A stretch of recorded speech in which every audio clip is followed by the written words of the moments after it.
Bom, vamos lá. O home office está no banco dos réus. É isso mesmo.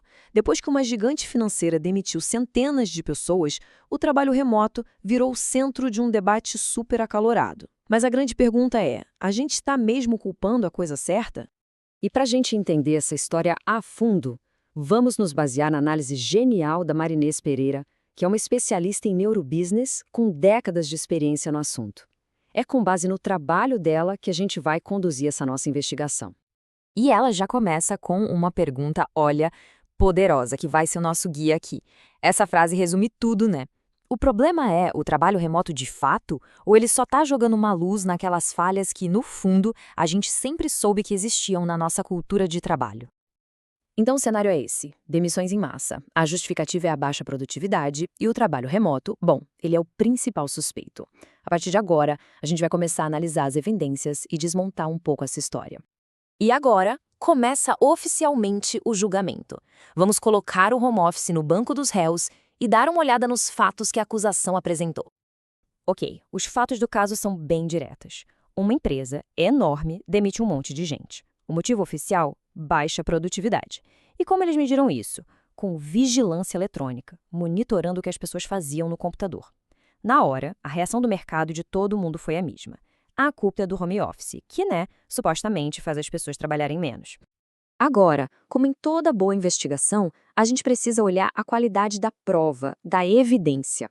Essa métrica que usaram para condenar o trabalho remoto, será que ela é justa de verdade? Antes de sair julgando a produtividade de uma pessoa, a gente precisa entender o contexto. Sabe aquela ideia de que o profissional brasileiro é improdutivo? Então, ela ignora um fator crucial, o famoso custo Brasil. É como comparar dois corredores, só que um deles tem que correr carregando uma mochila pesadíssima.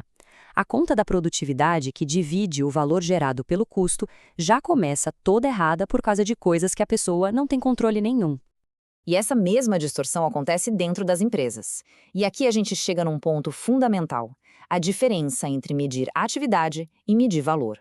Ficar de olho em cliques, em tempo online, isso só mede a aparência de estar ocupado. Não mede o que realmente importa, que é o impacto no negócio, os resultados que foram entregues, as metas que foram batidas. E aqui a coisa fica ainda mais séria. A neurociência mostra pra gente que quando uma pessoa se sente avaliada por uma régua que não é justa, o cérebro dela entra em modo de alerta, de ameaça. O estresse vai lá pra cima e a capacidade de pensar, de criar, despenca. Ou seja, a própria ferramenta que deveria garantir a produtividade pode estar, na verdade, sabotando essa produtividade. É um tiro no pé. Para a gente entender por que esse tipo de gestão, essa vigilância é tão comum, a gente precisa ir mais fundo, lá na raiz do problema. O jeito como a gente foi ensinado a trabalhar. Essa linha do tempo aqui deixa tudo bem claro. O nosso sistema de ensino, que é uma herança lá da era industrial, foi feito para formar gente que segue regra, não gente que inova por conta própria. Fomos treinados para obedecer e para cumprir tarefas. Qual o resultado disso? Um mercado de trabalho cheio de gente condicionada a ficar esperando ordens. E, para gerenciar quem só cumpre tarefa, a vigilância acaba parecendo a única solução lógica. Vamos entrar agora na psicologia por trás de tudo isso. O que leva um líder, de verdade, a adotar esse microgerenciamento, essa vigilância sem parar? E é muito importante entender isso. Olha só, o líder que age como um fiscal raramente é um vilão. Na maioria das vezes, é uma pessoa que também está sob pressão, com medo de perder o controle, com medo de perder o próprio emprego. E nesse estado de sobrevivência, o instinto é controlar aquilo que é mais fácil de ver, mais visível. E aí se cria um ciclo vicioso, sabe? O medo leva à reação de querer controlar o que é trivial, como o tempo online. E isso dá origem ao que a gente pode chamar de teatro da produtividade. É aquele ambiente onde parecer ocupado vira mais importante do que de fato produzir alguma coisa de valor. E nesse teatro, a gente encontra uns personagens bem conhecidos, viu? Tem o folgado profissional, que é mestre em fingir que está trabalhando e adora ser vigiado porque é fácil enganar o sistema. Tem o herói exausto, que carrega a equipe nas costas e, sem querer, acaba validando esse sistema que está levando ele para o esgotamento. E tem o líder fiscal, que foca tanto no processo que acaba mascarando a falta de um propósito claro de um objetivo real. Bom, depois de analisar as evidências, as origens do problema e a psicologia de todo mundo envolvido, acho que chegou a hora do veredito. O veredito é bem direto. O trabalho remoto é inocente. Inocente da acusação de criar baixa produtividade e de incentivar as pessoas a não fazerem nada. Então, o ponto central é esse aqui.